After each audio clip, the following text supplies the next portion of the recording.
ఇక్కడ మంత్రివర్గ విస్తరణ జరిగింది నిన్న. వాస్తవానికి నిన్న నేను అందుబాటులో లేను. మంత్రివర్గ విస్తరణలో 2 ఎస్సీలకు 1 బీసీలకు ఇచ్చి సామాజిక న్యాయము ఏదో జరిగిపోయింది తెలంగాణ రాష్ట్రంలో, మొత్తం భూగోళం అంతా బద్దలైపోయేటువంటి ఒక నిర్ణయం జరిగిందని చెప్తాను. ఏది జరిగింది? జరిగింది ఏందా? ఏం జరగలే. ఇంకా 3 బాకీ ఉన్నాయి, ఇంకా 3 ఖాళీగా ఉన్నాయి. బీసీలకు 4 బాకీ ఉన్నారు. ఇంకా బీసీలకు మరో 4 మంత్రి పదవులు బాకీ ఉన్నారు. మరి 4 లేవుగా, మళ్ళీ 3 అంటే 1 రాజీనామా చేయండి, 4 అయితే అవి తీసుకుంటాం. అది మీ ప్రకారమే, అది మీ ప్రకారమే చేయండి. 42% ప్రకారం చేయాలంటే ఇప్పుడు ఈ బీసీలకు 42% మంత్రి పదవులు ఇయ్యంగా సుప్రీంకోర్టు అడ్డుకోవడం కానీ, విపక్షాలు అడ్డుకోవడం కానీ, లేకపోతే పార్లమెంట్లో బిల్లు పాస్ కావాల్సిన పరిస్థితి అయితే లేదు. కాబట్టి 42% మంత్రి పదవులు బీసీలకు ఇవ్వడానికి మీ చేతిలో ఉన్నటువంటి అంశమే. మరి 56 ఇవ్వాలి యాక్చువల్గా. ఆ తర్వాత మీరు మేనిఫెస్టోలో పెట్టిన కాడికే కాదు, అది తర్వాత ఎట్లా తీసుకోవాలో తీసుకుంటాం. కానీ ఈ 42% మంత్రి పదవులు బీసీలకు ఇవ్వాల్సినటువంటి అవకాశం మీ చేతిలోనే ఉంది. మరి మీ చేతిలో ఉన్నటువంటి అవకాశం మీరివ్వకుండా ఏదో అడపా దడప ఒకటి బారేసి బిచ్చం లెక్క దాంట్లో ఇంకా మళ్ళా ఇంకా ఈయన ఒక ఆయన ఇటాలిపోతుంటాడు, ఒక ఆయన అటాలిపోతుండు, ఒక ఆయన కార్యకర్తలకు అందుబాటులో ఈయన మల్రెడ్డి రంగారెడ్డి గారు అంటా ఉన్నాడు, హైదరాబాద్ రంగారెడ్డి జనాభా సుమారు తెలంగాణ జనాభాలో సగం జనాభా, ఈ జనాభాకు అసలు మంత్రే లేడు అని చెప్తా ఉన్నాడు. ఓ పని చేయి, ఎట్లాగో బీసీలే కాబట్టి మీరు రాజీనామా చేసి తప్పుకుంటే అక్కడ బీసీని గెలిపించుకుంటాం. ఈసారి బీసీని గెలిపించుకుంటే బీసీ మంత్రి అవుతుండొచ్చు. అట్లా చూద్దాం, మీకు కూడా కోరిక నెరవేరినట్టు ఉంటుంది. అట్లా ఇంకా వాళ్ళ ఇండ్లకు వాళ్ళు అలగంగానే వాళ్ళ ఇండ్లకు బోవుడు బతిలాడు. ఏం బీసీ ఎమ్మెల్యేలారా అలగరా? మీరు అలగబోరా? అలుగుడు వాళ్ళకే వస్తాదా? మీరు అలగబోండి. వాళ్ళ నాటకాలు చూడరు ఎట్లా ఉన్నాయో. మొత్తం 3 మంత్రి సామాజిక న్యాయం అని రాసుకొచ్చారు ఒకరెవరు. నేను మాట్లాడదాం అనుకున్నా కానీ నేనే కొద్దిగా అందుబాటులో లేకుండే. అందుకోసం ఇవాళ 42% రిజర్వేషన్ ప్రకారం 7 మంత్రి పదవులు, కనీసం 7 మంత్రి పదవులు బీసీలకు రావాలి. ఇప్పుడు దక్కినవి 3. ఈ 3టికే ఇంకొక 4 యాడ్ చేస్తే 42% అవుతుంది. 4 లేవు, 3 ఉన్నాయి. కాబట్టి ఇప్పుడు 4 రెడ్లు ఉన్నారు కాబట్టి ఒక రెడ్డిని మంత్రివర్గం నుంచి తొలగించి ఆ 4వది ఖాళీ చేసి 4టికి 4 బీసీలకు ఇవ్వండి. ఇస్తే అప్పుడు 42% రిజర్వేషన్ కాంగ్రెస్ పార్టీ ఇచ్చిందా అని చెప్పుకోవడానికి ఉంటుంది. మీ చేతిలో ఉన్నదాన్నే మీరు ఇవ్వకుండా 42% రిజర్వేషన్ స్థానిక సంస్థల్లో ఇస్తున్నామని చెప్పి ముచ్చట్లు చెప్తే జనం ఎట్లా నమ్మాలి మిమ్మల్ని? ఇప్పుడు 42% రిజర్వేషన్ ఇవ్వకుండా నువ్వు స్థానిక సంస్థల ఎన్నికల్లోకి వస్తే మా బీసీల సంగతి ఏందో చెప్తాం, మా సత్తా ఏందో చూపెడతాం. అంతేకాకుండా కాంట్రాక్టులలో కూడా 42% కాంట్రాక్టులు బీసీలకే ఇస్తామని చెప్పారు. అది ఎటు పోయిందో? ఉద్యోగాలలో 42% ఉద్యోగాలు బీసీలకు రిజర్వేషన్ రూపకంగా ఇస్తామని చెప్పారు. అది ఎటు పోయిందో? ఓ దిక్కు ఇష్టం వచ్చినట్టుగా ఉద్యోగాలు భర్తీ చేస్తాం, మేము మా ఈడబ్ల్యూఎస్ కోటా భర్తీ చేస్తామని చెప్పుకుంటూ పోతే, ఇంకో దిక్కేమో మేము సామాజిక న్యాయం పరిడవిల్లిందని చెప్తా ఉన్నారు. ఎస్, శ్రీహరి ముదిరాజుకి ఇవ్వాల్సిందే, ఇవ్వాలి కూడా. కానీ వీళ్ళెటు పోవాలి? మరి ఈ బీర్లైలు ఎటు పోయాలి? మా ఎంబీసీ నాయకుడు వీర్లపల్లి శంకర్ ఎటు పోవాలి? వీళ్ళంతా ఏం కావాలి? మా రాజ్ ఠాకూర్ ఎటు పోవాలి? వీళ్ళంతా బీసీలే కదా. 19 మంది ఉన్నారు. 19 మంది వదిలిపెట్టి ఇక్కడ 7 గెలిచిరు. ఈ 7 మంత్రి పదవులు రావాలి.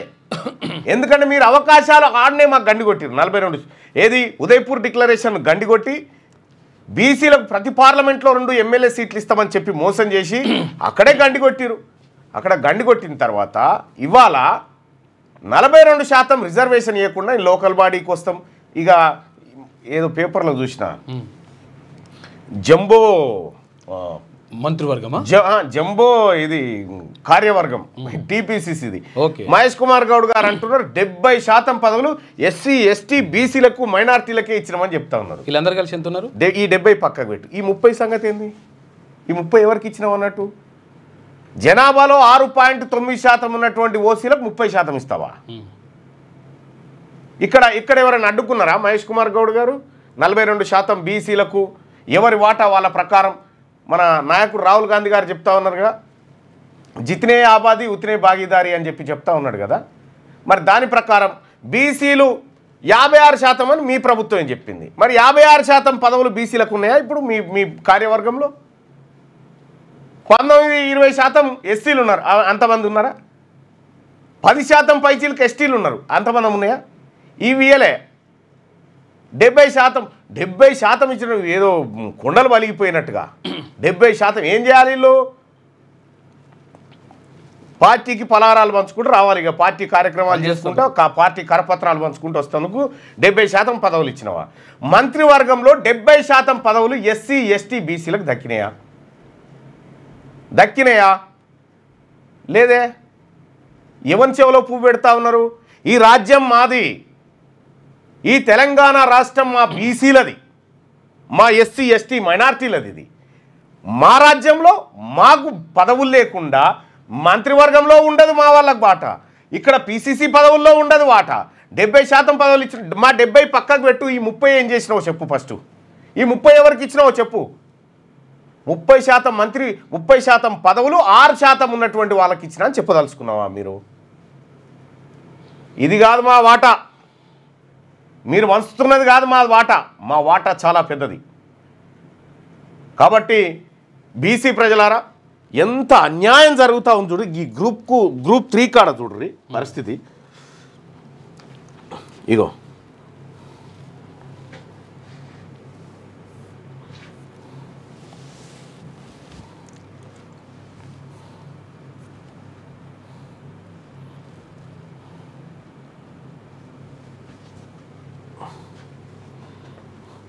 గ్రూప్ 3 కట్ ఆఫ్లు చూసిరా?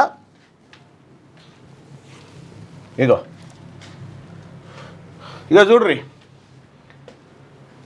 బీసీబీ ఈ గ్రూప్ 3 ఉద్యోగాలలో ఒక గౌడ ఆయనకు 280 మార్కులు 279 మార్కులు వచ్చినా ఉద్యోగం రాదు. గౌడ ఆయనకు ఏడా జోన్ 1లో 280 మార్కులు వచ్చినా రాదు. 9.90 కాదు, ఇంకా 280 మార్కులు వచ్చినా గౌండ్ల ఆయనకు ఉద్యోగం రాదు. కానీ ఇక్కడ ఉన్న రెడ్డి ఆయనకు 270 మార్కులు వస్తే వస్తాడు ఇదే జోన్లో. ఇక జోన్ 2 తీసుకుందాం. జోన్ 2లో గౌండ్ల ఆయనకు కానీ లేకపోతే యాదవులకు కానీ 278 మార్కులు వచ్చినా ఉద్యోగం రాదు. కానీ ఇగో అగ్రవర్ణాలకు 269 మార్కులు వస్తే ఉద్యోగం వస్తుంది. అంటే వాళ్ళకు వీళ్ళకు 12 మార్కులు తేడా కనిపిస్తుంది. 10-12 మార్కులు. హాఫ్ మార్క్ తోటి ఉద్యోగాలు పోయినాడు కొన్ని వేల. జోన్ 3లో 277 మార్కులు వచ్చినా కూడా బీసీలకు ఉద్యోగం రాదు. ఇగో 269 మార్కులకే ఉద్యోగం వచ్చేస్తుంది, ఉద్యోగాలు వస్తాయి వాళ్ళకు, అప్పర్ క్యాస్ట్ వాళ్ళకి. ఇక్కడ జోన్ 4లో 276 మార్కులు వస్తేనేమో ఉద్యోగం రాదు. ఇక్కడ 269 వస్తే ఉద్యోగం వస్తుంది. ఈ రకంగా ఇక చూడ్రి, మన బిడ్డలకు జోన్ 2 తీసుకోండి.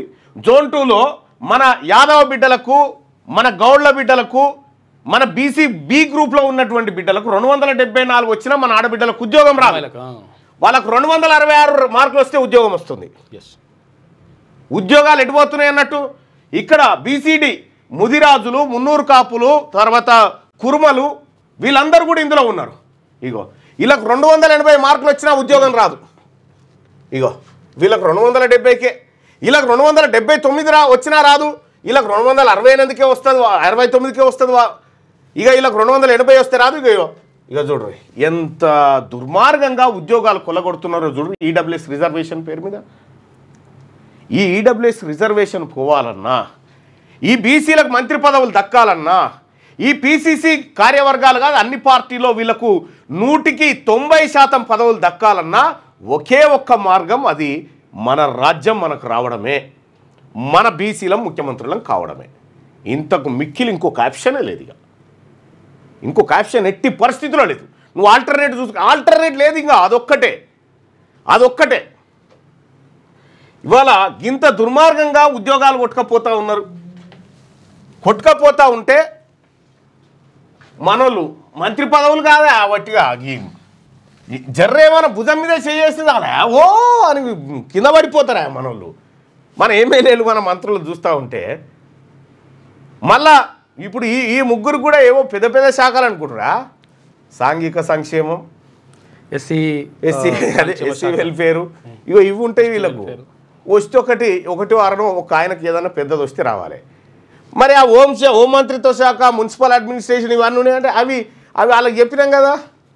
ఈయన హోం కావాలని రాజగోపాల్ రెడ్డి గారు అడిగిండు, అది కావాలని ఆయన అడిగిండు, ఇది అడిగిరు కదా. మీరు రాసి పెట్టుకోర్రి, మా కళ్ళ ముంగటనే ఇంత దుర్మార్గంగా మీరు వ్యవహరిస్తూ ఉంటే మీరు 42% రిజర్వేషన్ ఇచ్చి మమ్మల్ని ఆదుకుంటారా? మీకు అవకాశం ఉన్న కాడనే ఇచ్చుడు లేదా? ఇవాళ ఇది కూడా ఎట్లా, 2 ఎస్సీలకు 1 బీసీకి మొన్న 5 ఎమ్మెల్సీ పదవులు భర్తీ అయితే అవి ఎస్సీ ఎస్టీ బీసీలకు ఇట్లా ఎందుకు ఇచ్చిరనుకుంటున్నావు? ఇగో మనం లొల్లి పెడుతున్నాం కాబట్టే ఈ లొల్లి 10 అయిందనుకో ప్రభుత్వమే వస్తుంది. ఇలా ఇంకా జర గట్టిగా అయితే నేను బీసీ ఎమ్మెల్యేలకు చెప్తా ఉన్నా, మీకు దమ్ముంటే నిజంగా అలగబోరా చూద్దాం. అలగబోరి కార్యకర్తలకు అందుబాటులో లేకుండా పోరి అలగబోరి ఏమవుతుంది? అలగబోతే తెలుస్తుంది అప్పుడు. రైట్, ఇది మంత్రివర్గానికి సంబంధించింది. ఇవాళ 2 గంటల ఖమ్మంలో మీటింగ్ ఉంది. ఆ మీటింగ్కు హాజరు కాబోతూ ఉన్నాం. అక్కడ హెల్త్, ఎడ్యుకేషను, రిజర్వేషను 42% సంగతి ఏందో ఇవాళ సభలో మేము మాట్లాడుకోబోతూ ఉన్నాం. అలాగే ఖమ్మంతో పాటు అనేక జిల్లాల్లో కూడా సదస్సులు నిర్వహించబోతూ ఉన్నాం. ఇక ఇది ఇట్లుంటే ఇంకొకటి ఒక విచిత్రమైనది ఏంటంటే వార్త, క్లినికల్ డెత్ అంటే ఒక మహిళ చనిపోయింది, అంటే ఆమెను క్లినికల్గా డెత్ చేసిరు. ఆమె 8 నిమిషాల పాటు చనిపోయింది. చనిపోయి ఆమె చెప్తున్నటువంటి మాటలు చనిపోయి నేను వేరే ఒక తెలియని ప్రాంతానికి వెళ్ళిపోయింది నా అంతరాత్మ, వెళ్ళిపోయి అక్కడ మనుషులు కానటువంటి జీవులను నేను కలిసి వచ్చినా అని చెప్తా ఉంది. ఏలియన్స్ లాంటి జీవులు, మనుషులు కానటువంటి జీవులను నేను కలిసి వచ్చినా అని చెప్తా ఉంది. ఆ వార్త ఉంది చూడండి. ఆమె అక్కడికి పోయాట, ఆమె క్లినికల్ డెత్ అంటే బాడీ అయిపోయింది, దీంట్లోంచి ఏదో తెలియని ఒక ఆత్మ లాంటిది బయటికి పోయి వేరే లోకానికి పోయి మళ్ళీ వచ్చిందట. 8 నిమిషాల తర్వాత మళ్ళీ బతికిందట ఆమె. సో ఈ ప్రయోగం చేశారు. నిజంగా చనిపోయిన వాళ్ళని బ్రతికించే ఛాన్స్ ఉందా? ఇంపాసిబుల్ ఇప్పటికైతే. చనిపోయిన వాళ్ళని అంటే చనిపోయే వాళ్ళని బ్రతికించవచ్చేమో, కానీ చనిపోయిన వాళ్ళని బ్రతికించడం అనేది పాసిబుల్ ఉందా అంటే ఇప్పటి వరకు అయితే లేదు. మరి ఆమె చెప్తున్నటువంటి మాట ఏదైతే ఉందో అది నిజమో అబద్ధమో తెలియదు, కానీ పత్రికలో నేను చూసినటువంటిదే ఇది.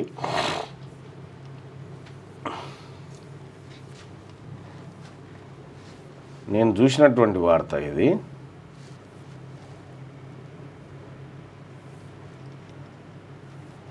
చావు భ్రాంతి మాత్రమే, ఆత్మ ఎప్పటికీ చనిపోదు.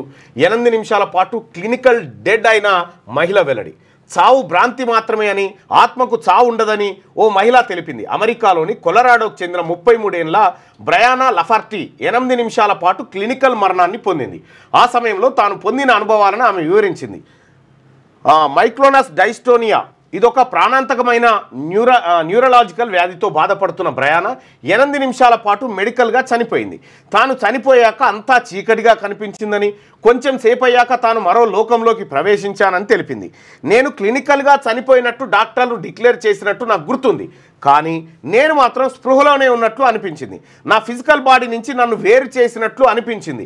అయినప్పటికీ నేను బ్రతికే ఉన్నానన్న అనుభూతి కలిగింది. చనిపోయేటప్పుడు నాకు ఎలాంటి నొప్పి, బాధ కలగలేదు. బదులుగా ఎంతో మనశ్శాంతి కలిగింది.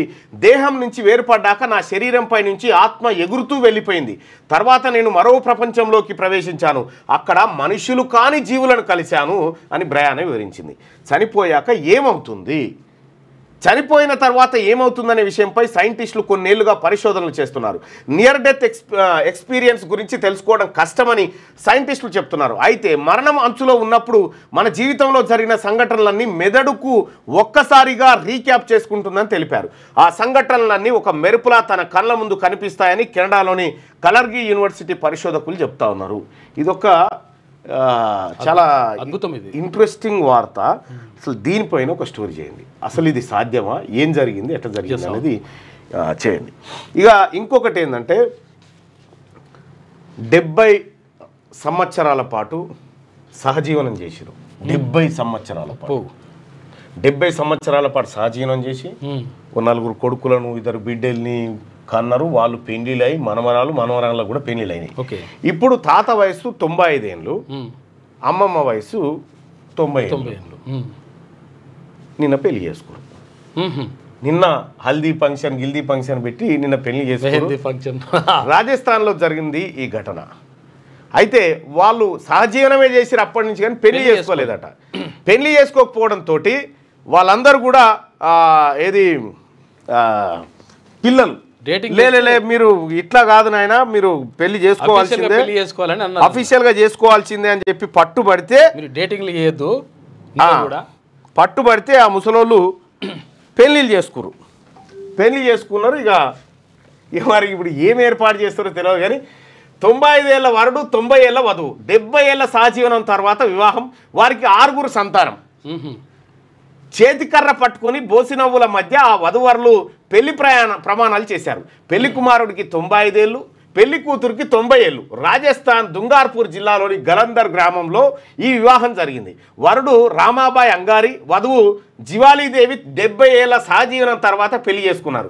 ఈ జంటకు 4 కుమారులు, 2 కూతుళ్ళు, ఎంతో మంది మనవలు మనవరాలు ఉన్నారు. వృద్ధ నవ దంపతుల సంతానంలో 4 ప్రభుత్వ ఉద్యోగులుగా పనిచేస్తున్నారు. పెద్ద కుమారుడు బాకు అగారే 65 ఏళ్ళు, రెండో కుమారుడు శివరాం 55, మూడో కుమారుడు కాంతిలాలు 52 ఉపాధ్యాయులుగా పనిచేస్తున్నారు. మరో సంతానం లక్ష్మణ్ 52 రైతు కాగా, కూతుళ్లలో సునీత టీచర్గా, అనిత నర్సుగా పనిచేస్తున్నారు. సంతానం బలవంతం మీదే హల్దీ మెహందీ వేడుకల నిర్వహణతో పాటు పూర్తి సాంప్రదాయ లాంఛనాల మధ్య అత్యంత వైభవంగా వృద్ధ జంట పెళ్లి జరిగింది. ఇప్పుడు పెళ్లి తాలూకు ఫోటోలు, వీడియోలు నెట్లో వైరల్ అవుతా ఉన్నాయి. సో ఆ ఫోటో 65 ఏళ్ళ తాతలు వాళ్ళ పిల్లలు ఇప్పుడు మరి వాట్ నెక్స్ట్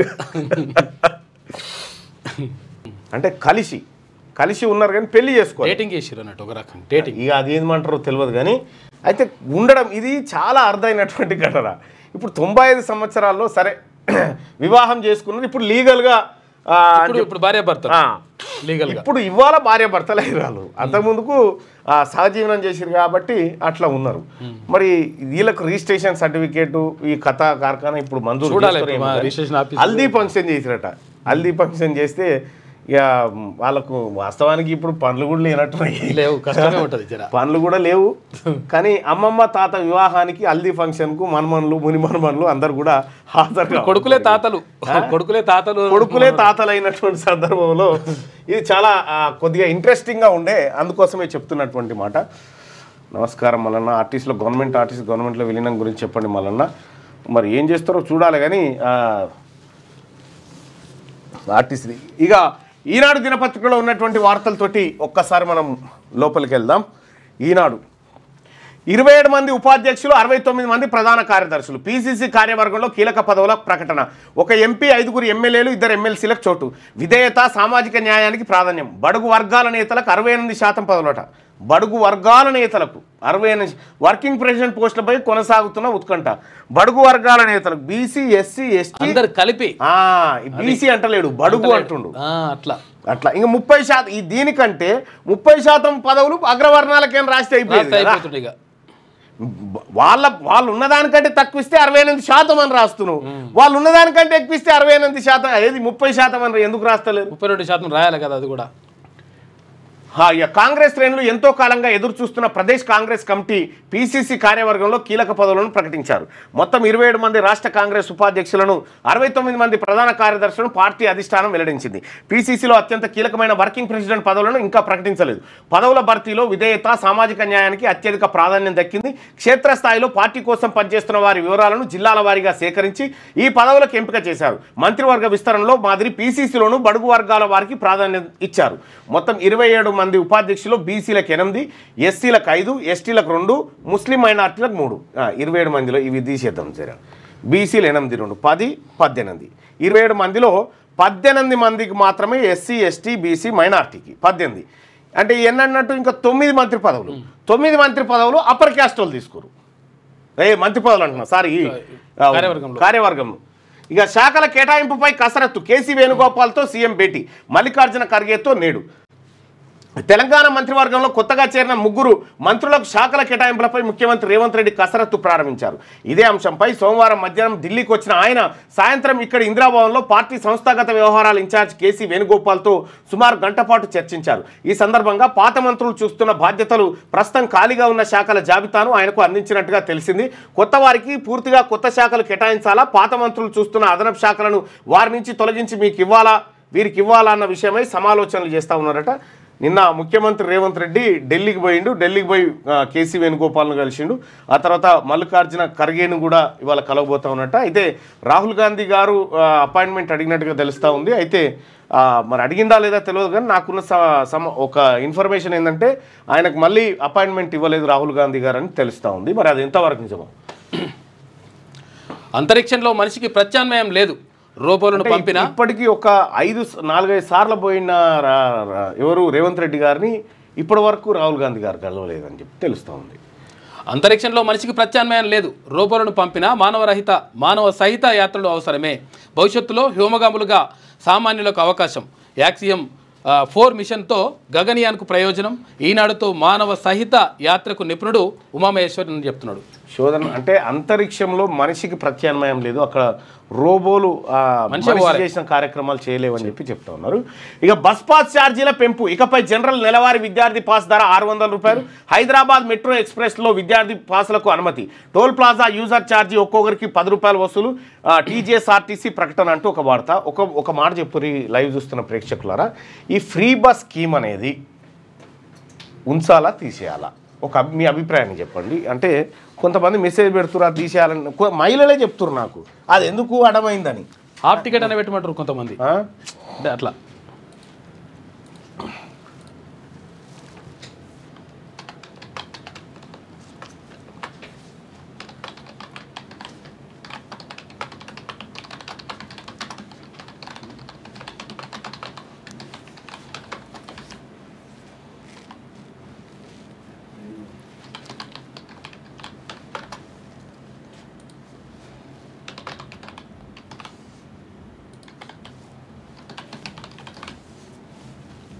మీ అభిప్రాయం తెలియజేయండి ఈ అంశం పైన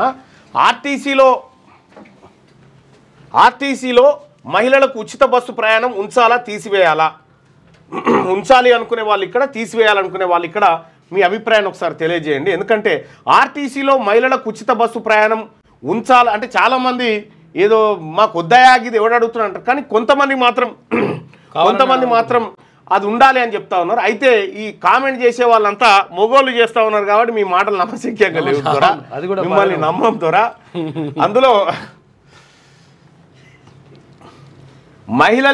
మహిళలు కామెంట్ చేస్తే కొద్దిగా వాల్యూ ఎక్కువ ఉంటుంది అవును ఎందుకంటే వాళ్ళ విషయం కాబట్టి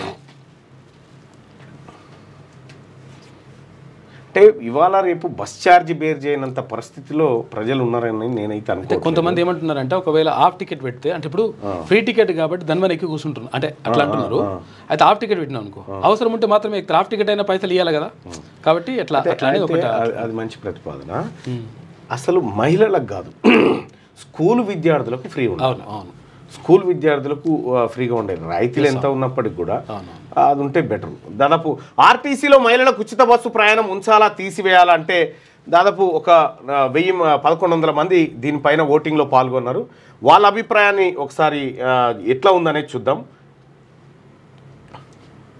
ఉంచాలి అని 25% మంది అంటే తీసివేయాలని చెప్పి 75% మంది అంటా ఉన్నారు ఐఎమ్ స్రవంతి ఉంచాలి అని చెప్తా ఉన్నారు మహిళలకు చూడు మహిళలు అయితే ఉండాలని చెప్తున్నారు హాఫ్ టికెట్ పెట్టాలని కొంతమంది అంటుతూ ఉన్నారు కొంచెం మహిళలు తక్కువ ఉంటారు కాబట్టి రేషన్ కార్డులు కలిగిన వారికి వర్తింపజేయాలని చెప్పి చెప్తా ఉన్నారు మగోళ్ళకు సీట్ దొరకలేదు మా బాధ ఎవరికి చెప్పుకోవాలని చెప్పి నరహరి అంటా ఉన్నాడు నరహరి బాధ ఉచిత నాయకుడు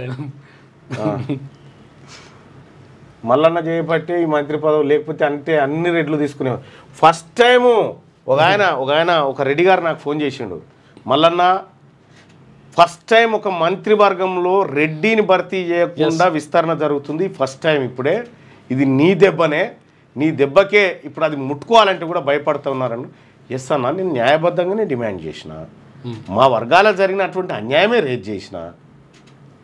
ఇంకేడా గిదేడా చూసిరు. ఇంకా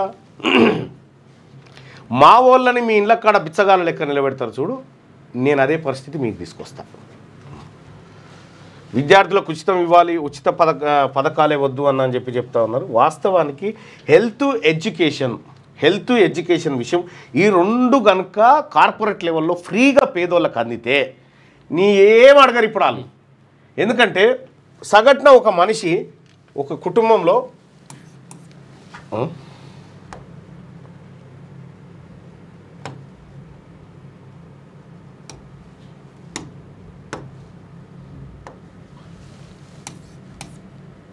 కొంచెం పెద్దది పెట్టాలి.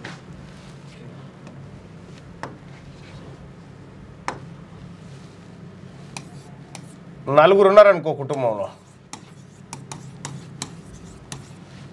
ఇందులో ఇద్దరు పిల్లలు. ఈ ఇద్దరు పిల్లలు ఉంటే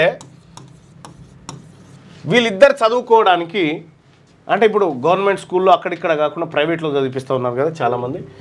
వీళ్ళిద్దరికి కనీసం ఒక ₹1,00,000 అయితే ఏడాదికి ₹1,00,000 ఇవి ఖర్చు అయితే ₹1,00,000. ఒక మోస్తరు స్కూల్లో వేస్తే వైద్యము ఆ తర్వాత ఇతరత్రాల కోసం మరో ₹1,00,000 ఖర్చు పెడతారు. అంటే ఏడాదికి ₹2,00,000 ఖర్చు పెడతారు. ఈ ₹2,00,000 కనుక ఫ్రీగా కార్పొరేట్ లెవెల్లో ఈ కుటుంబానికి అందిస్తే వీళ్ళకు ఏడాదికి ₹2,00,000 మిగులుతాయి. ఏడాదికి ₹2,00,000 ఈజీగా మిగులుతాయి. మరి ఇవే డబ్బులు వాళ్ళు వాడుకుంటారు.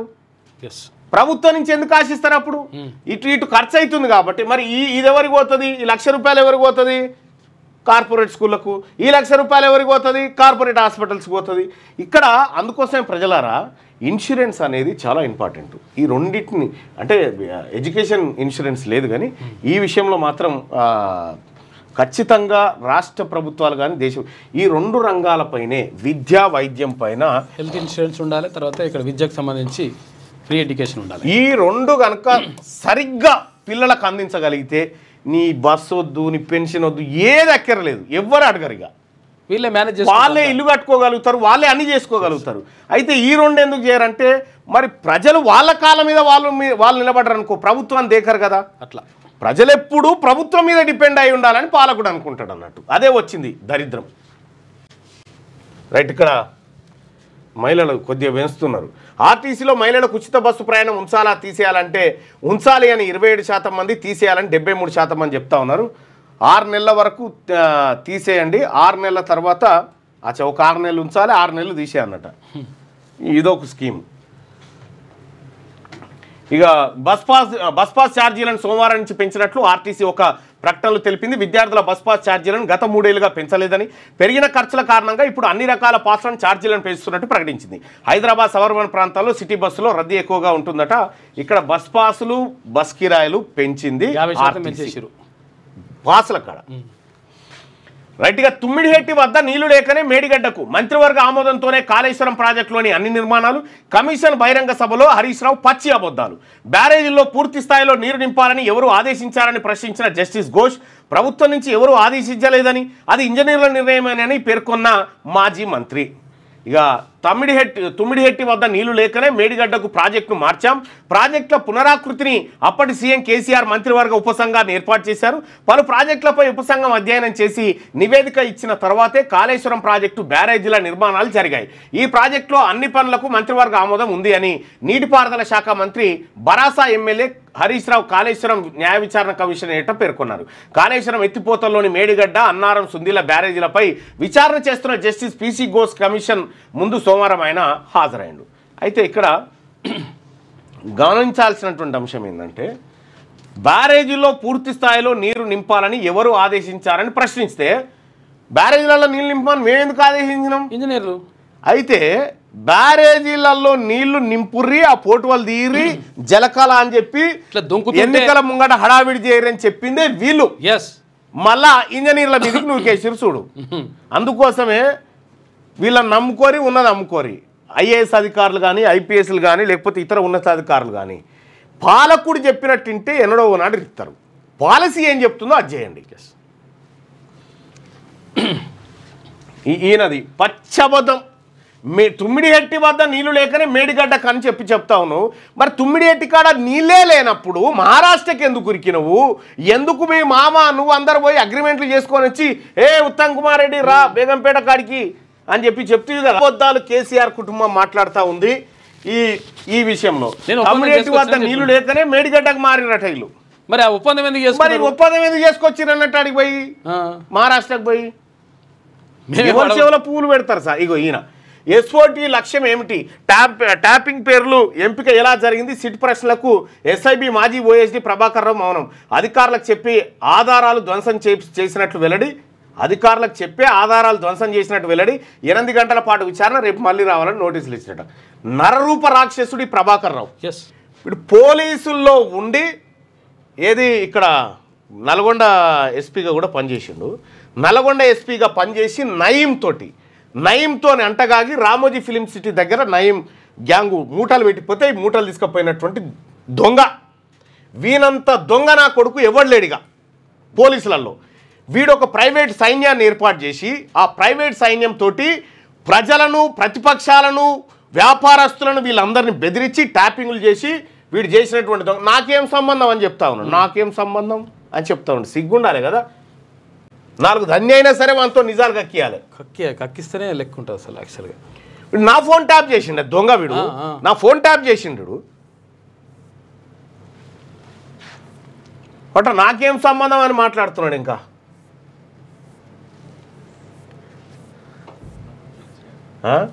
ఒకటి క్లిక్ చేయన్నమ్మా. ఎందుకు ఇట్ట అంటావు? ఇంకా లేదు ఉంటే గిదే అది కాదు లేదు ఇవి పాతాయి. అయితే ఎంతమంది ఫోన్లు ట్యాప్ చేసిండో, చాలా మంది ఫోన్లు ట్యాప్ చేసి నాకేం సంబంధం హార్డ్ డిస్కులు వాళ్ళ కొట్టిపోయిండు. పోతా ప్రభాకర్ రావు గుర్తుపెట్టుకో, నీవు చేసిన పాపం, నీవు చేసిన మోసం ఈ తెలంగాణలో నిన్ను వదిలిపెట్టే ప్రసక్తి. ఇప్పుడు కాంగ్రెస్ గవర్నమెంట్ వదిలిపెట్టినా రేపు నువ్వు ఆడున్న 9 తీసైనా మా బీసీ గవర్నమెంట్ పట్టుకొస్తుంది మిమ్మల్ని.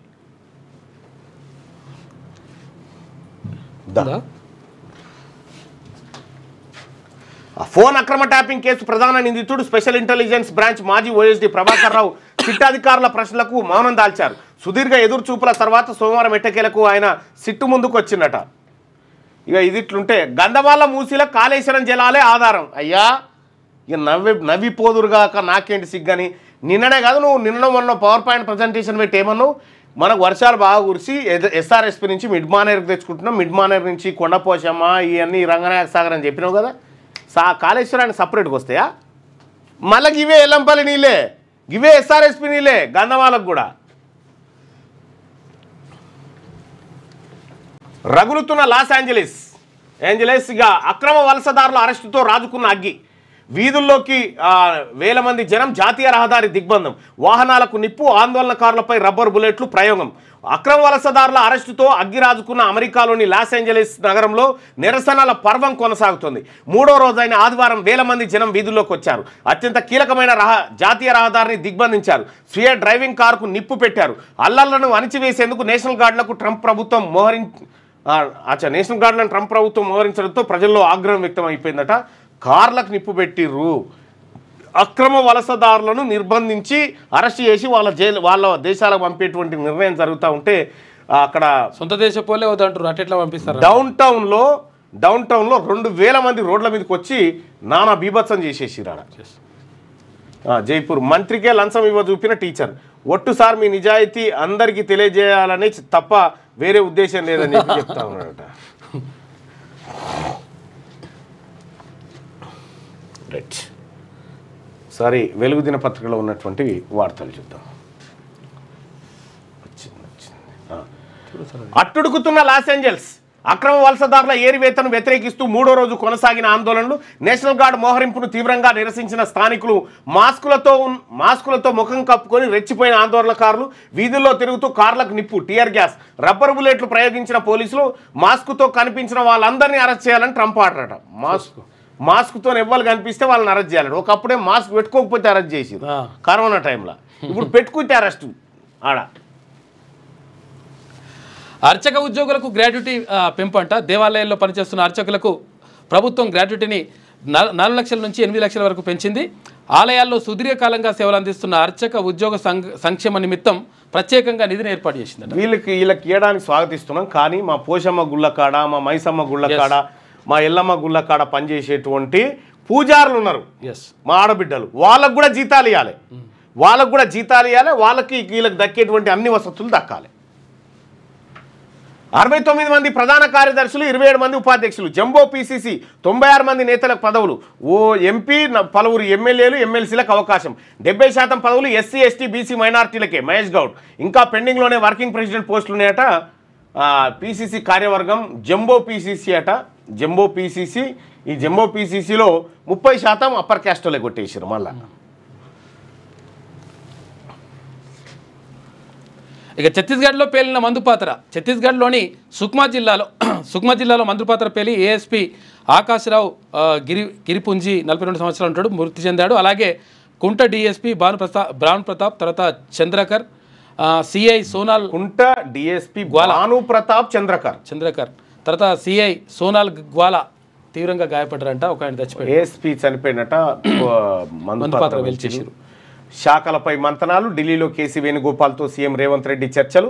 కొత్త మంత్రుల కేటాయించే పోర్టుఫోలియోలపై కసరత్తు. కొందరు పాత మంత్రుల శాఖల మార్పుపై ఊహాగానాలు. కేబినెట్ బెర్తులు రాక నారాజైన వాళ్లకు త్వరలో పదవులు. ఖాళీ అయిన విప్పు, కీలక కార్పొరేషన్ పోస్టులు ఇచ్చే ఛాన్సు. మిగిలిన 3 మంత్రి పదవుల భర్తీపైన ఫోకస్. అన్ని కొలికి వస్తే వచ్చే నెలలో పంచాయతీ ఎన్నికలు పోతా ఉన్నట. మీరు పంచాయతీ ఎన్నికలకు ఈసారి బీసీజేఏసీ కూడా పంచాయతీ ఎన్నికలు అన్ని ఎన్నికల్లోకి దిగబోతా ఉంది. మీరు ఏ రకంగా మమ్మల్ని అయితే మోసం చేయాలని చూస్తారో మేము అదే రకంగా దెబ్బ కొడతాం మిమ్మల్ని. మావోయిస్టు ఆడెల్లు అంత్యక్రియలు పూర్తి. మావోయిస్టు పార్టీ కేంద్ర కమిటీ సభ్యుడు మైలారపు ఆడెల్లు ఆలియాస్ భాస్కర్ అంత్యక్రియలు సోమవారం ఆదిలాబాద్ జిల్లా బోధ్ మండలం పొచ్చరలో ముగిశాయి. పౌర హక్కుల సంఘాలు, ప్రజా సంఘాలు, విరసం నేతలు, మాజీ మావోయిస్టులు ఈ కార్యక్రమంలో పాల్గొన్నారు. నానబాటలో నడుస్తా, ఆయన నేర్పించిన రాజకీయ విలువలతో ముందుకెళ్తా. మంత్రి వివేక్ వెంకటస్వామి. రాహుల్ ఆలోచనలకు తగ్గట్టు మంత్రివర్గ విస్తరణ. ఏ శాఖ అప్పగించినా ప్రభుత్వానికి మంచి పేరు తెస్తానని వెల్లడి. ఢిల్లీలో కాంగ్రెస్ చీఫ్ ఖర్గే కేసీ వేణుగోపాల్ను కలిసి కృతజ్ఞతలు తెలియజేశారు. వివేక్ గారికి శుభాకాంక్షలు. పథకం ప్రకారమే ప్రభాకర్ రావు లొంగిపోయిండు. అమెరికాలోనే ఆయనకు కేసీఆర్ ఫ్యామిలీ కౌన్సిలింగ్ ఇచ్చిందని చెప్పేసి బండి సంజయ్ అంటుండు. సిట్ విచారణ స్టేట్మెంట్ను బయట పెట్టాలి. ప్రభాకర్ రావు వల్ల చాలా మంది జీవితాలు నాశనం అయ్యాయని చెప్పేసి ఫైర్ అయ్యాడు. ఫోన్ ట్యాపింగ్తో నాకు సంబంధం లేదు, అదంతా ఉన్నతాధికారులకు తెలుసు. ఎస్ఐబి చీఫ్ నా డ్యూటీ మాత్రమే చేసిన. ఆ సిట్ విచారణలో ప్రభాకర్ రావు వెల్లడి. చాలా ప్రశ్నలకు తెలియదు, గుర్తులేదంటూ జవాబు. ఎస్ఐబి డేటా ధ్వంసం రివ్యూ కమిటీ పరిధిలోని అంశం. తాను ఆదేశించినట్టు ఆధారాలుంటే చూపాలని ఎదురు ప్రశ్న. 8 గంటలు కొనసాగిన విచారణ రేపు మళ్ళీ రావాలని సిట్టు ఆదేశమట. ఏంది తాను అంటే ఏమైనా దొంగతనం చేయమని ఉత్తర్వులు ఇస్తాడువా? దొంగతనం చేయండి, మోసం చేయండి, ప్రజల్ని కొట్టండి, ఫోన్లు ట్యాప్ చేయండి ఉత్తర్వులు ఇస్తాడు ఎవడన్నా? ఉత్తర్వులు ఏది జీవో కాగితం రాసిస్తారు. తాను ఆదేశించినట్టు ఆధారాలు ఉంటే చూపాలని ఎదురు ప్రశ్నట. ఫస్ట్ ఫోన్ ట్యాప్ చేయనండి. వీనంత లుచ్చగాడు ఎవడలేడిగా. ఎందుకు వాడు రిటైర్ అయిన తర్వాత కూడా తెచ్చాలనే కూర్చున్నబెట్టి వీనితోటి మొత్తం కేసీఆర్ కుటుంబం వీనితో డ్రామా ఆడిపించింది. ఫోన్ ట్యాపింగ్ కేసులో ప్రధాన నిందితుడైన ఎస్ఐబి మాజీ చీఫ్ ప్రభాకర్ రావు సోమవారం సిట్ విచారణకు హాజరయ్యారు. ఫోన్ ట్యాపింగ్తో తమకు ఎలాంటి సంబంధం లేదని చెప్తూనే అదంతా ఉన్నతాధికారులకు తెలుసునని ఆయన చెప్పారు. తాను ఎస్ఐబి చీఫ్గా తన డ్యూటీ మాత్రమే చేశారని తెలిపారు. ఎస్ఐబి ఆఫీసు హార్డ్ డిస్క్ల ధ్వంసంపై ప్రశ్నించగా అదంతా రివ్యూ కమిటీలో పరిధిలోని అంశమని పేర్కొన్నారు. ఫోన్ ట్యాపింగ్ చేయాలని, హార్డ్ డిస్క్లను ధ్వంసం చేయాలని తాను ఆదేశించినట్టు ఆధారాలుంటే చూపాలని సిట్ అధికారులకు ఎదురు ప్రశ్నించినట్టు తెలిసింది. ప్రభాకర్ రావు వాట్సాప్కు వచ్చిన కొన్ని ఫోన్ నెంబర్లు, అందులోని అంశాలను అధికారులు చూపగా గుర్తులేదు, మర్చిపోయానని సమాధానాలు ఇచ్చినట్టుగా 4 దంతే పండబెట్టి తొక్కి కసర్ శైలి వెనుక గట్టి తొక్కితే ఇవి సిట్టోలకు కాకపోతే మా జనానికి అప్ప ఎప్పుడు మేము చేస్తాం, మేము బాధితులమే కదా, వాని బాధితులం. పథకం ప్రకారమే ప్రభాకర్ రావు లొంగిపోయిండు. అమెరికాలోనే ఆయనకు కేసీఆర్ ఫ్యామిలీ కౌన్సిలింగ్ ఇచ్చింది. బండి సంజయ్ సిట్ విచారణ స్టేట్మెంట్ను బయట పెట్టాలని డిమాండ్ చేస్తూ ఉన్నాడు. ప్రభాకర్ రావు వల్ల చాలామంది జీవితాలు నాశనం అయ్యాయని ఫైర్. మొత్తం చాలామంది జీవితాలను నాశనం చేసిండు వీడు. అసలు ఎమ్మెల్యేలు ప్రతిపక్షం వాళ్ళు ఎటు పోతా ఉన్నారు, ఏ మీటింగ్లో పాల్గొంటున్నారు, ఎవరెవరు కలుస్తున్నారు, గివ్యా వీడు చేసే పనులు అంతా ఇంజనీర్లే చేశారు. బ్యారేజీల లొకేషన్ల మార్పు, నీటి నిల్వ వాళ్ళ నిర్ణయమే. హరీష్ రావు కాళేశ్వరం కమిషన్ విచారణలో వెల్లడి.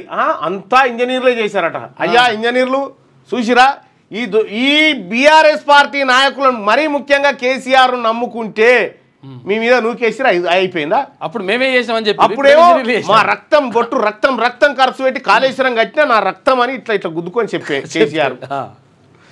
నా బొట్టు ఖర్చు పెట్టి చేసినా కాళేశ్వరం ఇంత మంచిగా నేనే కట్టినా అన్నట్టుగా చెప్పుకొచ్చిండు. ఇప్పుడేమో అంత ఇంజనీర్లు చేసిరు మాకేం సంబంధం అని చెప్తా ఉన్నారు.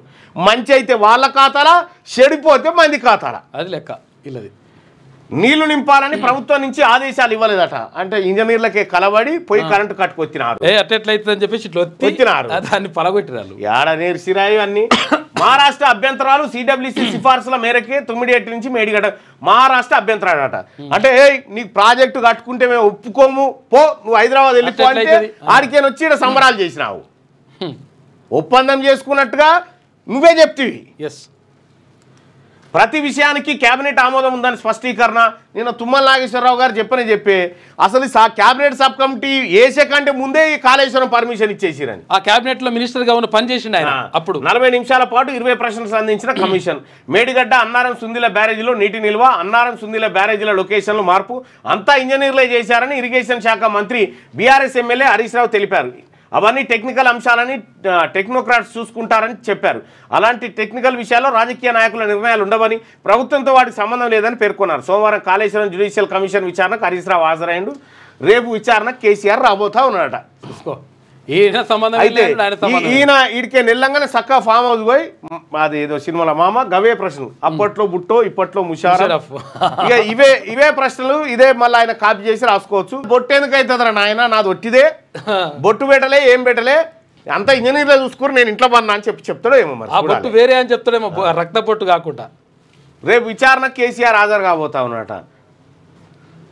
ఉక్రెయిన్పై రష్యా భీకర దాడి, 479 డ్రోన్స్ 20 మిసైల్స్తో అటాక్. ఇప్పటి వరకు ఇదే అతిపెద్ద డ్రోన్ దాడి అని ఉక్రెయిన్. 270 డ్రోన్లు 19 మిసైల్స్ను కూల్చేశామని ప్రకటన. ఇక బనకచెర్లపై ఏపీ కేంద్రం ఎత్తుగడలు, కొత్త ఎత్తుగడనట.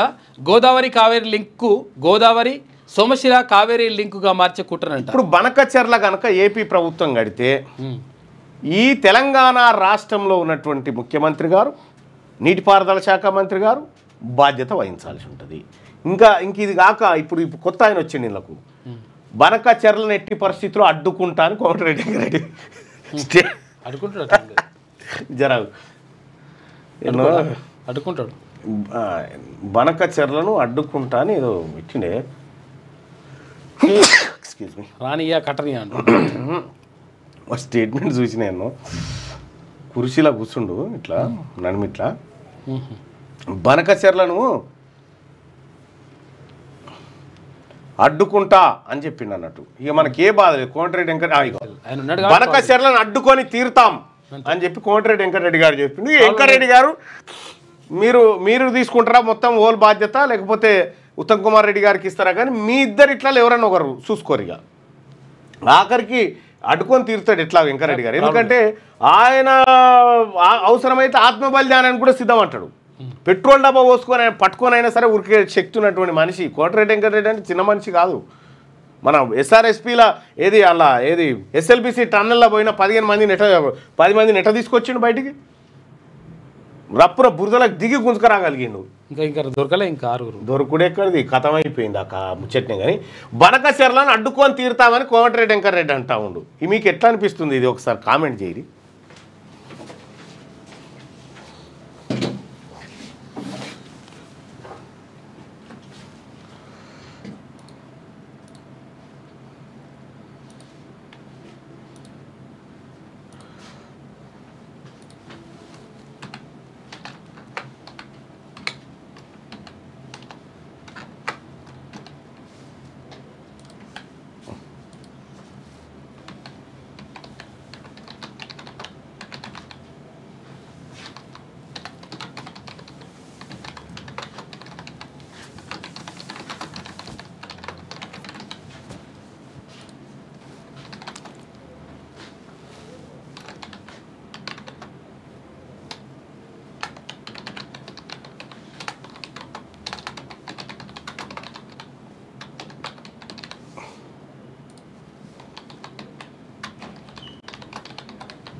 మీ అభిప్రాయాన్ని చెప్పండి. ఇక్కడ బనక చెర్లను అడ్డుకొని తీరుతామని చెప్పి వెంకటరెడ్డి గారు, బనక చెర్లను అడ్డుకొని తీరుతాం కోమటిరెడ్డి వెంకటరెడ్డి, అడ్డుకునే సత్తా ఉంది ఆయనకు అనుకునే వాళ్ళు ఇక్కడ, అంతా తాల్తుపేలు మాటలే అనుకునే వాళ్ళు ఇక్కడ. మీ అభిప్రాయాన్ని తెలియజేయండి ఆయన.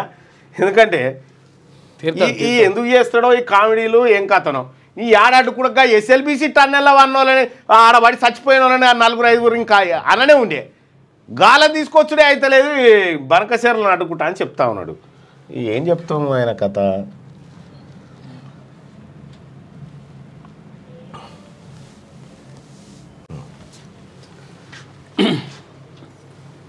బనకచెర్లపై ఏపీ కేంద్రం కొత్త ఎత్తుగడ, దీనికి బాధ్యత వహించాల్సింది ఉత్తమ్ కుమార్ రెడ్డి గారే. ఇప్పుడు నేను బాధ్యత వహిస్తాను, ఆయన వస్తుంది కానీ ఆయన పెద్దగా కన్సిడర్ చేస్తారో చేయరో మరి. ఉత్తమ్ కుమార్ రెడ్డి గారు ఆ బాధ్యత ఏదో వెంకటరెడ్డి గారికి అప్పచెప్పురి, బనకచెర్లను అడ్డుకునే బాధ్యత కోమటిరెడ్డి వెంకటరెడ్డి గారిది అని ఆయన అప్పచెప్పారు. తొలుత జీబీ లింక్ ద్వారా నీటిని తమిళనాడుకు తరలించే యోచన, ఇది పూర్తయ్యాక గోదావరి సోమశిల లింక్ చేపట్టేలా ప్రణాళిక.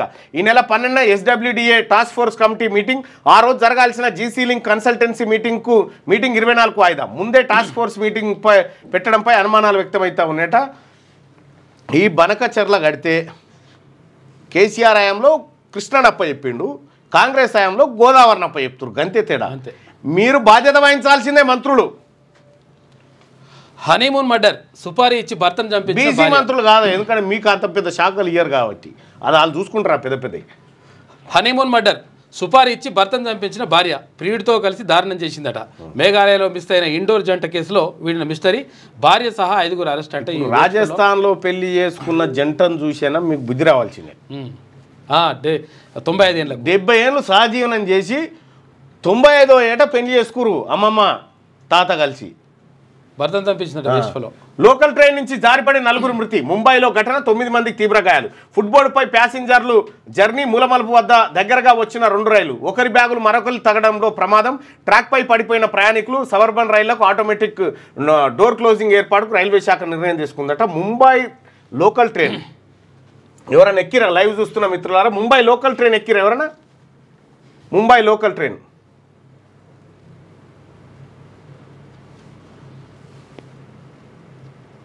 Mumbai local train ఎక్కిరా?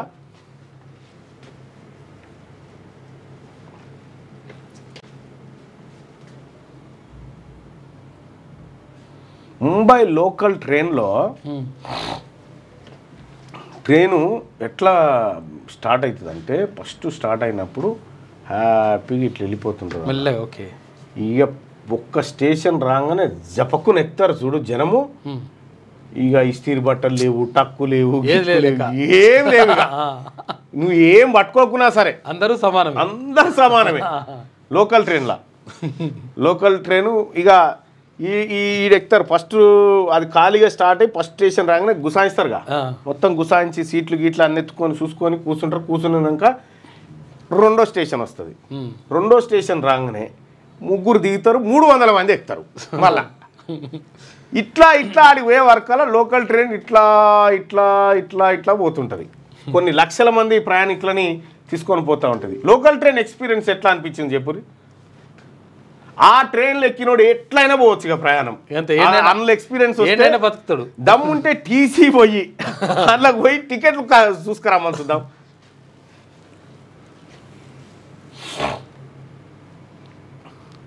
చాలా ఎక్స్పీరియన్స్ గమ్మత్తుంటుంది అది. వాస్తవానికి నేను ఒకసారి ఎక్కుదాం అనుకున్నా కానీ మందిని చూసి భయపడ్డా. లింగమయ్య బండారు ముంబైలో ఉంటాడంట. ముంబైలో ఉంటాం లింగమయ్య అంటా ఉండు.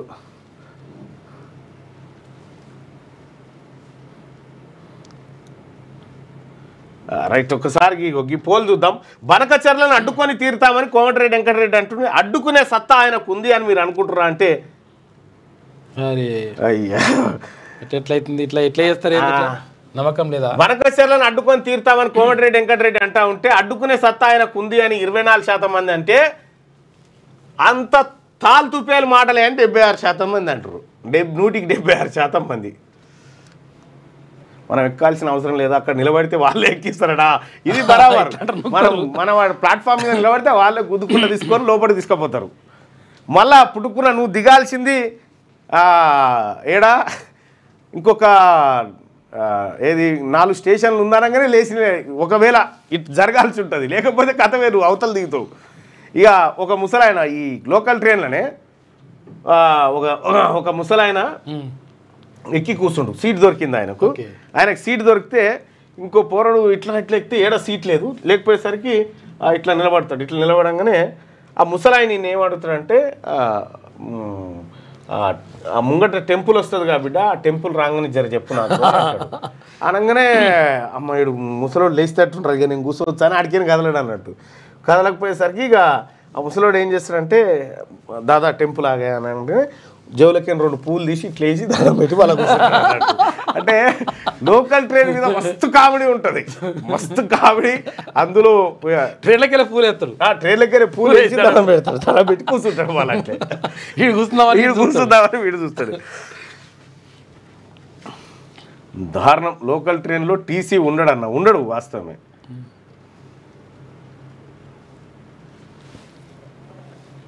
తక్షణమే తీసేపియండి మాట్లాడడం కదా అని చెప్పి మధు అంటున్నాడు. ఏది కెమికల్ కంపెనీలు ఉన్నాయిగా, అరే అవును తోబంటున్నారు చూడు, దాని పేరు ఏం పేరు, ఈ దివీస్ కంపెనీ. చాలా ఉన్నాయి ఇక్కడ బొమ్మల రామారం దగ్గర కూడా మోపైనాయి. ఆ బొమ్మల రామారం ఈ కంపెనీలు ఎందుకైతే అవి కాలకూట విషయాలు. ఉక్రెయిన్ పై రష్యా భీకర దాడి ఇది అయిపోయింది. ఇక ఒకసారి ఆంధ్రజ్యోతిలో ఉన్నటువంటి వార్తలు చూద్దాం. Journalist Kommineni arrest.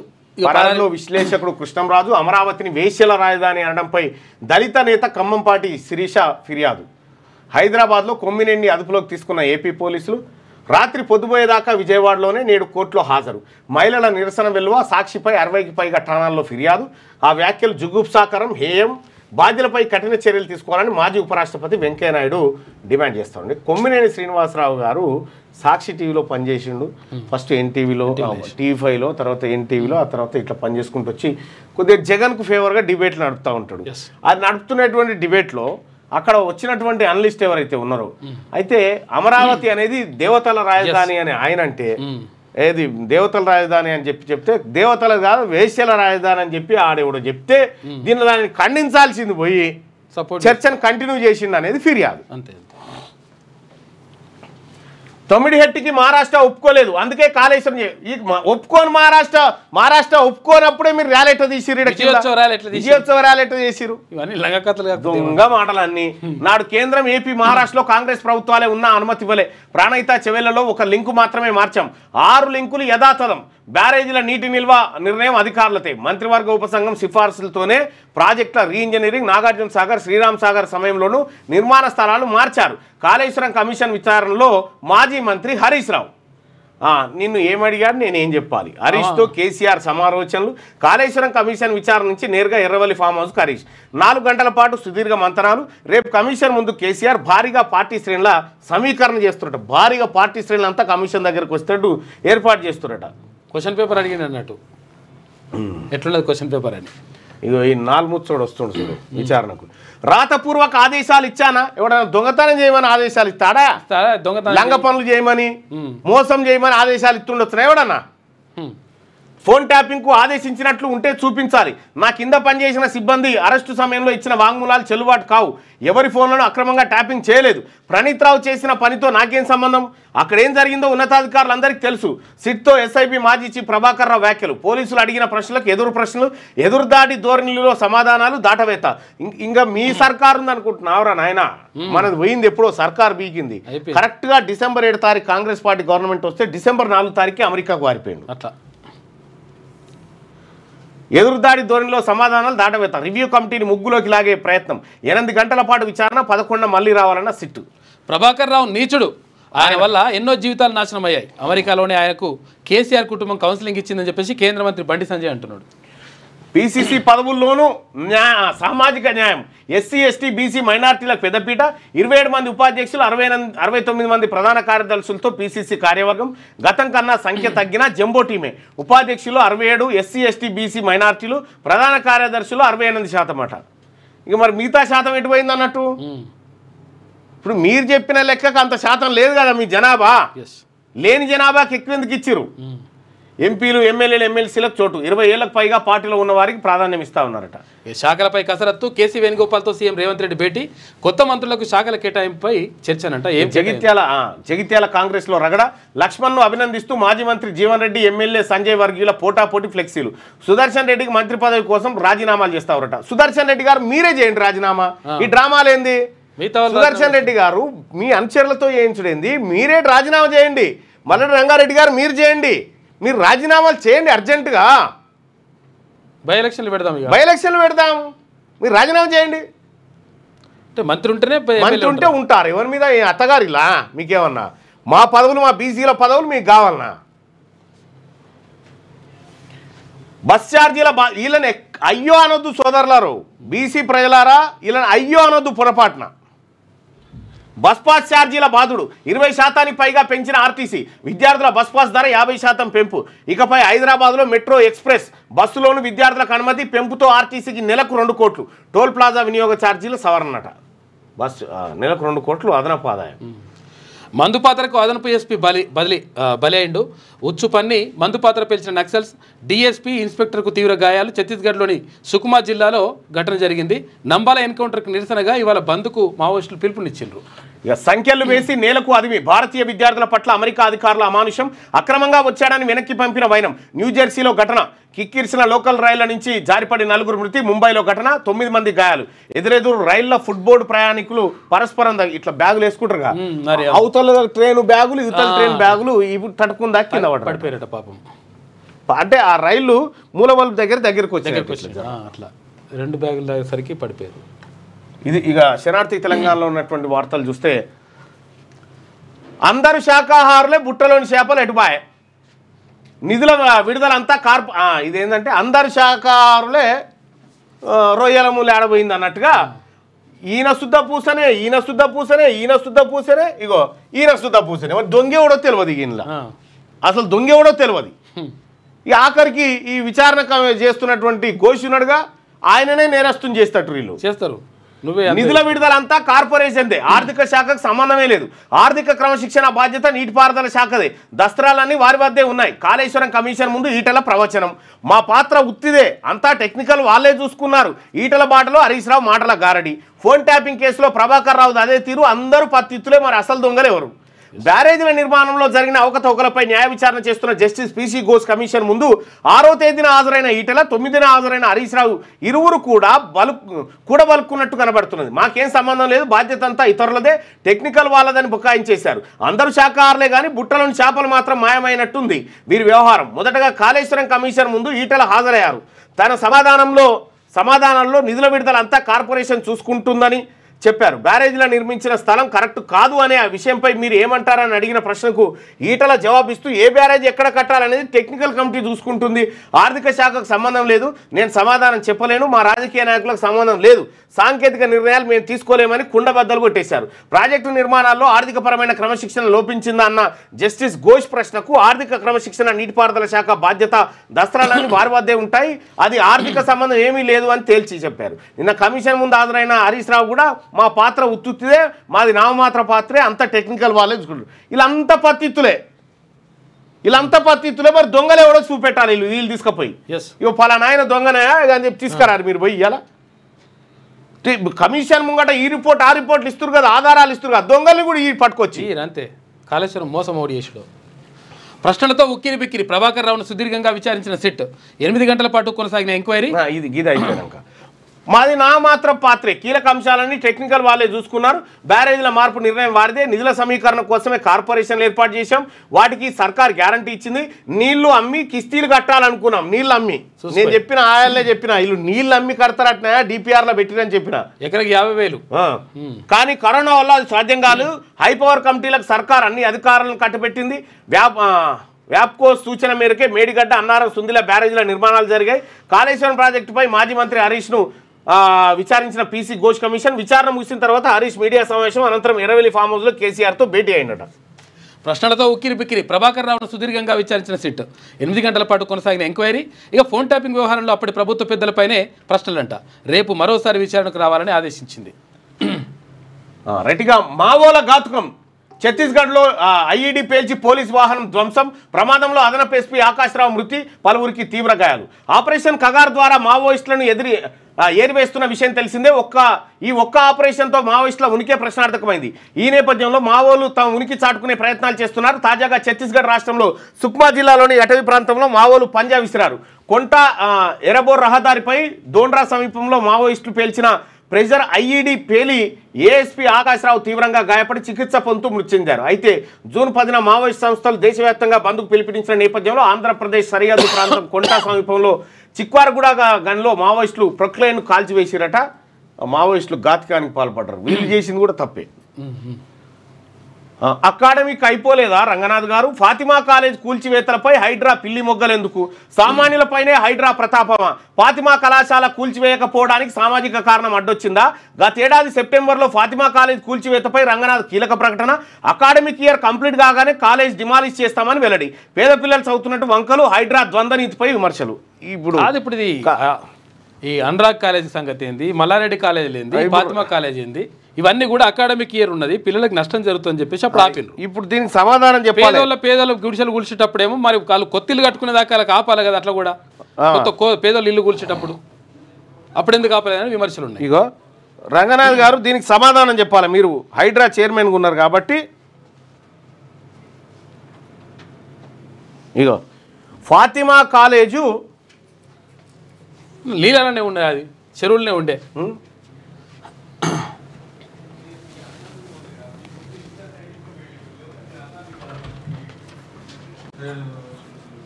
ఇగో ఇది ఫాతిమా కాలేజ్.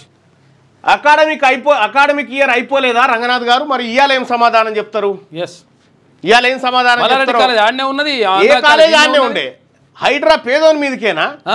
పేదోని మీదకి పోదా? సేమ్ ఇట్లనే ఒకవేళ చదువులు ఆగిపోతే ఎట్లా అంటున్నాడు కదా, బాధ అయిపోతుంది ఇట్లా అయిపోతుంది అంటున్నాడు కదా. మరి పేదోడు కూడా ఇంకో ఇల్లు కట్టుకునే దాకా నువ్వు ఎందుకు ఆగలేదు? రోడ్ల మీదకి వస్తారని తెలియదా? ఏ శాఖ ఇచ్చినా న్యాయం చేస్తా, రేవంత్ మార్గనిర్దేశంలో పనిచేస్తా, రాహుల్ సామాజిక న్యాయం చేశారు. రాష్ట్ర మంత్రి వివేక్ వెంకటస్వామి, ఖర్గే కేసీ వేణుగోపాల్కు ధన్యవాదాలు. టీపీసీసీ కార్యవర్గ విస్తరణ, ప్రధాన కార్యదర్శులుగా 69 మంది, రాష్ట్ర ఉపాధ్యక్షులుగా 27 మందికి అవకాశం.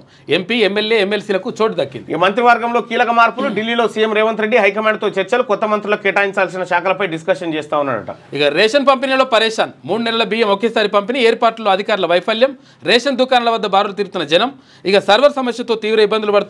కేంద్ర రాష్ట్ర ప్రభుత్వాల తీరుపై లబ్ధిదారులు అసహనం వ్యక్తం చేస్తున్నారట. రైట్, ఇది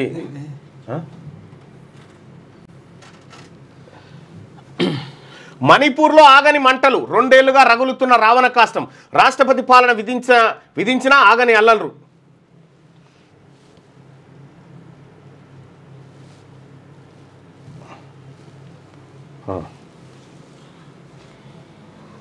ఇదెందుకు తీసుకొచ్చిన మళ్ళా? రాష్ట్రపతి పాలన విధించిన ఆగని అల్లర్లు. మణిపూర్ హింసలో 260 మంది మృతి, 60,000 మందికి పైగా నిర్వాసితులు. ఎస్సీ బీసీలుగా ఉన్న మైతేయులు ఎస్టీ హోదా కావాలని డిమాండ్. నాగా, కుకీ, జో ఎస్టీ తెగలు నుంచి తీవ్ర ప్రతిఘటన. మణిపూర్లో ఘర్షణలపై శనార్థి తెలంగాణ ప్రత్యేక కథనాన్ని ఇచ్చింది. అది ఇంకా రగులుతున్న మణిపూర్ అంటూ వార్తలు వచ్చిగా సాక్షి దినపత్రిక చూద్దాం. పటిష్ట క్వారంటైన్తోనే చెక్కంట, అమెరికాపై చైనా వ్యవసాయ ఉగ్రవాద చర్యతో ఉలిక్కిపడ్డ ప్రపంచ దేశాలు. హాల్ ఆఫ్ ఫేమ్లో ధోని, భారత మాజీ కెప్టెన్ను సముచిత రీతిలో గౌరవించిన ఐసీసీ. ఇక శుభాంశు అంతరిక్ష యాత్ర వాయిదా పడ్డది. యాక్సియం 4 మిషన్ను బుధవారానికి వాయిదా వేసినట్లు అమెరికా అంతరిక్ష పరిశోధన సంస్థ నాసా ప్రకటించింది. నిన్న పోవాల్సింది రేపు పోతారంట. ఇక ప్రాణం తీసిన ఫుట్బాల్. మహారాష్ట్రలోని తానే జిల్లాలో కిక్కిరిసిన రైలులో నిర్లక్ష్యంగా ప్రయాణించడంతో 4 ప్రయాణికులు మరణించారు. 11 ఏళ్లుగా ప్రగతిశీల భారత్ ప్రజలకు సుపరిపాలన అందించడం, వారి జీవితాల్లో మార్పులు తేవడంపై తమ ప్రభుత్వం దృష్టి పెట్టిందని ప్రధానమంత్రి నరేంద్ర మోదీ. ఆగ్రహజాలంలో లాస్ ఏంజల్స్ ఆడ అక్రమ వలసదారులపైన చేసినటువంటి కార్యక్రమం. ఇక టీపీసీసీ జంబో కార్యవర్గం అంట. 27 మంది ఉపాధ్యక్షులు, 69 మంది ప్రధాన కార్యదర్శులు. సామాజిక న్యాయానికి మహిళలకు ప్రాధాన్యత. 27 మంది ఉపాధ్యక్షుల్లో బీసీలు 8 మంది, ఎస్సీలు 5 మంది ఉన్నారంట. 69 మంది ప్రధాన కార్యదర్శుల్లో అత్యధికంగా 26 మంది బీసీలు. తర్వాత ఎంపీ రఘువీర్ రెడ్డితో పాటు పలువురు ఎమ్మెల్యేలు ఎమ్మెల్సీలకు చోటు కేసీ వేణుగోపాల్తో సీఎం చర్చల అనంతరం ప్రకటన. ఇక పత్రికా స్వేచ్ఛపై పాశవిక దాడి. ఏపీ వ్యాప్తంగా సాక్షి కార్యాలయాలపై పచ్చముఖల విధ్వంసం. ప్రజా వ్యతిరేక విధానాలను ప్రశ్నిస్తున్నందుకు సాక్షిపై కుతంత్రం. ఎమర్జెన్సీని తలదన్నే రీతిలో కూటమి సర్కార్ దౌర్జన్యకాండ. రాజ్యాంగ హక్కులు కాలరాస్తూ చెలరేగిన టీడీపీ గుండాలు. కర్రలు రాళ్లతో దాడి చేసిన మూకలు. కూటమి ప్రభుత్వ వైఫల్యాల నుంచి ప్రజల దృష్టి మళ్లించే పన్నాగం. ఆంధ్రప్రదేశ్లో రెడ్ బుక్ అరాచకంపై జాతీయ స్థాయిలో ఆందోళన. సాక్షిపై దాడులను కొమ్మినేని అరెస్టును ఖండించిన జర్నలిస్టులు. ఇవాడ ఏపీ పంచాయతీ ఎట్లున్నదో చూడదుగా. కొమ్మినేని అక్రమ అరెస్ట్ అని అరాచకానికి కేర్ ఆఫ్ అడ్రస్గా ఏపీ జరిగిందని ఇక సాక్షి రాస్తుంది కదా. అంగన్వాడీ చిన్నారులకు బాల భరోసా ఇచ్చిండ్రట. కార్యక్రమాన్ని రూపొందిస్తున్నామని మంత్రి సీతక్క వెల్లడించారు. ఇక ఫోన్ ట్యాపింగ్తో నాకేం సంబంధం అంటుంది. నీకేం సంబంధం లేదు, ఆడపోయి ఎందుకు దాచుకున్నావు? ఎందుకు పోయినావు? నేను రాను, దొంగది కాదు, దొడ్లేకి రాదు. మార్చిలోనే 10th పరీక్షలు. ఇక అన్ని నిర్ణయాలు మంత్రివర్గ ఆమోదంతోనే కమిషన్ కాళేశ్వరం కమిషన్కు స్పష్టం చేసిన మాజీ మంత్రి ఈయన. ఇప్పుడు ఫోజ్ ఎట్లుందంటే ఈయననే పోయి కమిషన్ క్లాస్ బీకి వచ్చినట్టు అట్లా. అయితే యాక్చువల్గా ఇప్పుడు అప్పుడు మంత్రిగా ఉన్నాడు, ఇప్పుడు మంత్రిగా ఉన్న తుమ్మల నాగేశ్వరరావు చెప్పిండు, అరే మంత్రివర్గ ఆమోదం బీమోదం ఏం లేదని చెప్తున్నాడు. వీళ్ళేమో మళ్ళీ ఇట్లా ఉల్టా చెప్తారు, మా యూనిట్లు మార్చండి. ఏది రాజీవ్ వికాసం దరఖాస్తులో. ఇక భూభారతి మాకు ఎన్నికల రెఫరెండమే ఈ చట్టం దేశానికి రోల్ మోడల్. రెవెన్యూ శాఖ మంత్రి పొంగులేటి శ్రీనివాసరెడ్డి వెల్లడి. సాగునీటి ప్రాజెక్టులను పూర్తి చేసి తీరుతామని మంత్రి ఉత్తమ్ కుమార్ రెడ్డి. బనకచెర్లను అడ్డుకొని చూడాలి చూడు. ఎండకు కంది పోదు. ప్రపంచంలోనే తొలిసారిగా గరిష్ట ఉష్ణోగ్రతను తట్టుకునే కంది వంగడాన్ని అభివృద్ధి చేసిన ఇక్రిషాట్ అట. 125 రోజుల్లో చేతికి అందే ICPV 2544 రకం కంది పంటనట. హెక్టార్కు 2 టన్నుల దిగుబడి వస్తుందట. ఇక అమెరికా ఆర్థిక మంత్రి కొట్టుకున్నారు, వైట్ హౌస్ వర్గాల వెల్లడి. అలాగే ట్రంప్ మస్క్ ఎప్పుడు కొట్టుకుంటారో కూడా కాస్త చెప్తారా అని చెప్పని అంటుంటారు. కొట్టుకురట. మంచిగా ఉన్నది కథ. రగులుతున్న లాస్ ఏంజల్స్ వార్త అయితే ఇక నిజాలు చెప్పినా రుజువులు ఇచ్చిన CWC వ్యాప్కోస్ నుంచి సూచించినందుకే ఎంత పచ్చి అబద్ధాలను ఎంతెంత అద్భుతంగా నిజంగా బోస్ కమిషన్ ముందు కాళేశ్వరంపై కుండబద్దలు కొట్టిన హరీష్. కుండ తీసుకుపోయి ఇట్లా చుట్టుకుని ఎత్తేసిండు. ఆడ కుండ ఎత్తేసిండు. తమ్మిడిహట్టి వద్ద ప్రాజెక్టుకు మహారాష్ట్ర అంగీకరించలేదు. మరి గతంలో అంగీకరించిందని చెప్పి తెలంగాణ జనాన్ చెవులో పూలు పెట్టిన సన్నాసులు ఎవరు? అనేక చర్చల తర్వాతే ప్రాణహిత చెవెళ్ళ ప్రాజెక్టుకు రీడిజైన్ అట. మొత్తం 7 లింకుల్లో మారింది 1 లింకు మాత్రమే. నీటి లభ్యత పచ్చి అబద్ధమైన వార్త. ఇక కేసీఆర్ను బదనాం చేసే కుట్ర జరుగుతూ ఉందట. కేసీఆర్ను ట్రయాంగిల్ హెడ్ స్టోరీ. అవినీతిపై ఢిల్లీకి ముఖ్య నేత, 2 మంత్రుల పరస్పర ఫిర్యాదు. కాంగ్రెస్ అధిష్టానానికి చేరిన ఆర్థిక శాఖ, సివిల్ సప్లై, మున్సిపల్ శాఖల్లో జరిగిన అవినీతి వ్యవహారాల చిట్ట. ఒకరిపై ఒకరు ఫిర్యాదు. ముగ్గురి భాగవతం బట్టబయలు. రేవంత్కు ఢిల్లీలో మళ్లీ ముఖం చాటేసిన రాహుల్ గాంధీ. మంత్రుల శాఖల మార్పుపై కాంగ్రెస్ నాయకత్వం కసరత్తు. కేసీ వేణుగోపాల్తో సీఎం చర్చలు. నేడు ఖర్గేతో భేటీ. బీజేపీ ఎంపీలున్న చోట మంత్రులేరి. రాష్ట్రంలో 6 లోక్సభ నియోజకవర్గంలో విచిత్ర పరిస్థితి. కాంగ్రెస్ బీజేపీ అవగాహనలో భాగమైనట్టున్న ప్రజలు ఉమ్మడి నిజామాబాద్, రంగారెడ్డి, హైదరాబాద్కు మొండి చేయి. బస్ పాస్ ఛార్జీల భారీ వడ్డన. 20% పెంచిన ఆర్టీసీ. మిస్బిహేవ్పై సోనియా ఫైర్ అయిందట. ఓకే, సప్పుడేక ఈమెను తీసుకొచ్చి ఆమె ఏడుందో ఆమెను తీసుకొచ్చి ప్రెస్ మీట్ అన్న పెట్టచ్చు. తప్పుడు కేసులు ఎత్తివేయాలని కలెక్టర్ను కలిసిరట ధనవాడ ఊరోళ్ళు. ఇక సన్నాలకు 0 బోనస్. రైతులకు సర్కారు 1110 కోట్ల బకాయిలు. కానీ 15,000 కోట్ల రూపాయలు చెల్లించింది మాత్రం చెప్పదు ఈమె. స్థానికానికి ఇదే అదును. 2 నెలల్లోపు స్థానిక సంస్థల ఎన్నికలు నిర్వహించేందుకు ప్రభుత్వం కసరత్తు చేస్తుంది. రైతు భరోసా వేసి ఎన్నికలకు వెళ్లాలని నిర్ణయం. జూన్, జూలైలో రైతులు, కూలీలు పూర్తిగా సాగు పనుల్లో నిమగ్నమై ఉండడమే కారణం. రాజకీయాలపై ఆసక్తి చూపారని అంచనా. కేబినెట్ భేటీలో మంత్రుల మధ్య చర్చ జరిగిందట. ఈమె విన్నదాడ, ఈమెని పసిగట్టి చెప్తుంది అన్నట్టు.